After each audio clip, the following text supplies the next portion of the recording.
Dulu waktu muda apa saja? Apa menghabiskan dengan kesibukan-kesibukan yang tidak bermanfaat, atau menghidupkannya dengan kegiatan-kegiatan yang diridhai oleh Allah? Pak, Bu, kalau ada bapak-bapak umur 70 tahun rajin ke masjid, memang sudah harusnya.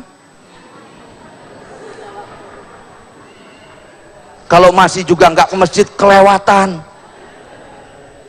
Tapi kalau ada pemuda rajin ke masjid, rajin baca Quran, rajin memakmurkan masjid, itu yang dikatakan oleh Allah dalam hadis kursi, antum indi kaba'di malaikati, kalian sama dengan malaikat-malaikatku.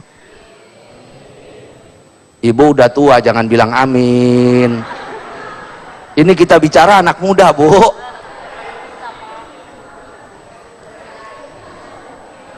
Yang ketiga yang akan ditanyakan oleh Allah, kata Nabi, an malihi min aina iktasabah, tentang hartanya, bagaimana dia memperoleh hartanya. Kerja kita di dunia akan ditanya semuanya oleh Allah. Pasti. Bagaimana engkau memperoleh harta? Halal apa tidak? Haram apa tidak? Apakah engkau ketika mencari harta itu melalaikan tugasmu sebagai hamba Allah? Masih ditanya oleh Allah. Wa fima anfaqah, kemudian digunakan untuk apa harta kita ini? Sudah hasilnya halal, Allah tanya, dipakai apa? Dipakai bikin masjid, ya Allah, lewat tanpa hisab. Pakai berangkat haji, ya Allah, lewat tanpa hisab. Pakai santuni anak yatim, ya Allah, lewat tanpa hisab. Pakai beli baju, ya Allah, ditanya oleh Allah, bajunya dipakai apa?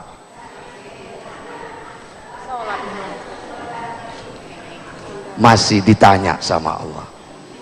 Saya pakai beli mobil, ya Allah, mobilnya dipakai apa? Masih ditanya oleh Allah. Maka pasti setiap kita akan ditanya. Bagaimana kita memperolehnya? Diletakkan di mana? Yang terakhir kata Nabi, setiap kita akan ditanyakan tentang an ilmihi wa kaifa amilabih, tentang ilmunya dan bagaimana kita mengamalkan ilmu kita. Pasti kita ditanya ilmu kita. Bapak Ibu alhamdulillah rajin ngaji, tapi jangan sampai rajin ngomongin orang.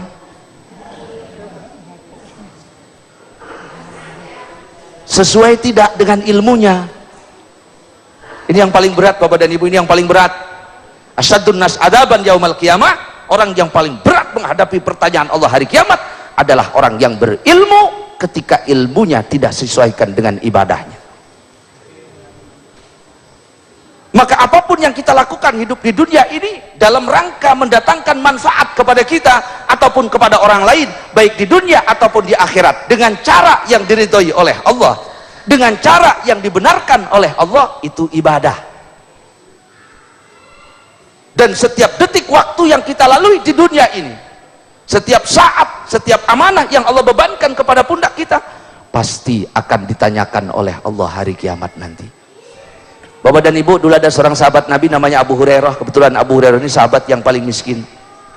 Setiap kali kalau ada yang ngajak makan, makan. Kalau tidak ada yang ngajak makan, nggak makan, libur. Abu Hurairah ini namanya Ashabus Suffah. Satu saat beliau satu hari satu malam tidak makan, beliau keluar dari masjid nyari orang yang ngajak makan. Di jalan ketemu Abu Bakar Siddiq. Kalau terang-terangan ngomong minta makan kan malu. Pura-pura tanya ayat. Assalamualaikum ya Abu Bakar. Waalaikumsalam ya Abu Hurairah. Ma makna hadil ayah? Kata Abu Hurairah, Abu Bakar, apa sih artinya ayat ini? Dijelaskan sama Abu Hurairah, sama Abu Bakar panjang. Kata Abu Hurairah, dalam hati saya juga tahu, cuma saya ini lapar, tolong diajak makan. Abu Bakar nggak ngerti, lewat ketemu Umar bin Al-Khattab. Assalamualaikum ya Umar. Waalaikumsalam ya Abu Hurairah. Ma makna hadil ayah? Apa sih artinya ayat ini? Dijelaskan oleh Sayyidina Umar panjang. Kata Abu Hurairah, saya juga tahu. Sebab saya ini lapar, belum makan.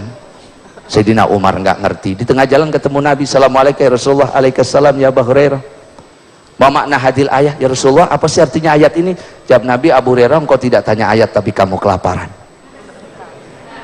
Maka Abu Hurairah dipersiapkan makan, makannya banyak.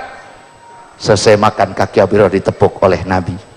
Abu Hurairah, satu suap, dua suap yang kita masukkan ke dalam mulut ini, latus alunna yaumal qiyamah, pasti akan ditanyakan oleh Allah Subhanahu wa ta'ala. Bapak dan Ibu pemirsa Damai Indonesiaku yang mudah-mudahan senantiasa dirahmati oleh Allah Subhanahu wa ta'ala. Maka jangan pernah kita beranggapan bahwa kita berada di dunia ini sia-sia. Maka jangan pernah kita berpikirkan bahwa setiap waktu yang kita kosongkan di dunia ini tidak akan kita tangisi di hadapan Allah hari kiamat.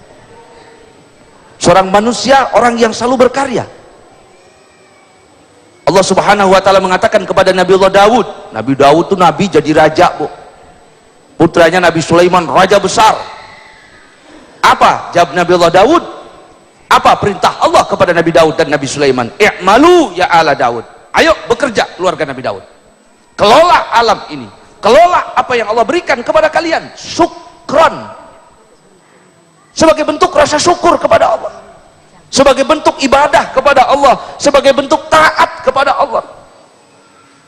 Maka orang yang beribadah adalah orang yang menggunakan semua nikmat Allah sesuai dengan cara yang diridhai oleh Allah, karena syukur bagian dari ibadah.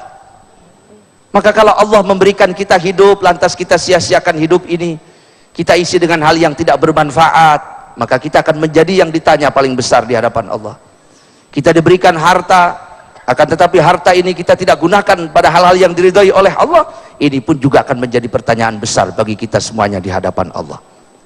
Nah, karena itu pemirsa Damai Indonesiaku yang dirahmati oleh Allah, setiap saat ada di dunia ini adalah dalam rangka beribadah kepada Allah Subhanahu wa taala. Nabi Muhammad orang yang pasti masuk surga, Bu.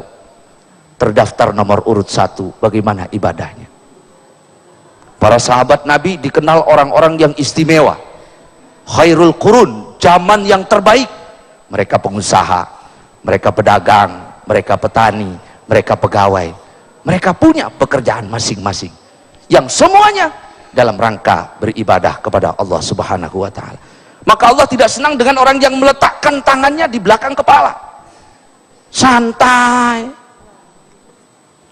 Hidup kita ini kan berlomba dengan batas waktu, Pak. Kalau orang itu mati dikubur selesai enak. Masalahnya apa yang kita lakukan di dunia kan dipertanggungjawabkan. Makin besar Allah berikan, makin besar pertanyaannya.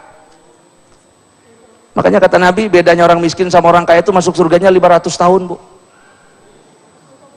Orang miskin sudah masuk surga, orang kaya belum selesai dihisab. Itu orang kaya yang gak bersyukur. Orang miskin yang sabar. Kalau orang miskin gak sabar, nerakanya duluan. Hadirin rahimakumullah, mari apapun yang kita hadapi di dunia ini, mari apapun yang Allah berikan kepada kita di dunia ini, mari kita gunakan dalam rangka taat kepada Allah.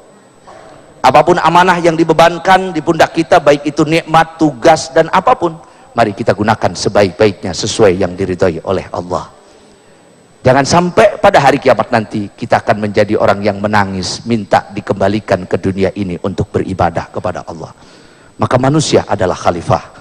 Maka manusia diciptakan oleh Allah dan semua makhluk Allah di dunia ini tidak lain dan tidak bukan dalam rangka beribadah kepada Allah Subhanahu wa taala, memakmurkan alam ini, mengemban tugas dan amanah yang sesuai dan diridhai oleh Allah Subhanahu wa taala.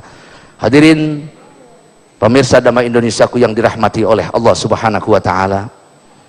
Orang kafir nanti di akhirat nangis, Bapak Ibu minta balik ke dunia buat beribadah. Alhamdulillah hari ini kita diberikan kekuatan, kesempatan untuk beribadah. Orang-orang yang menggunakan waktunya pada hal yang tidak bermanfaat, hari akhirat nanti nangis minta kepada Allah supaya dikembalikan ke dunia untuk mengisi waktu yang kosong dengan hal yang diridhai oleh Allah. Hayhata hayhata, dunianya sudah hilang, alamnya sudah tidak ada. Maka jadilah sebaik-baiknya makhluk Allah, jadilah sebaik-baiknya manusia yang bermanfaat di dalam hidup di dunia ini. Billahi taufiq wal hidayah. Assalamualaikum warahmatullahi wabarakatuh.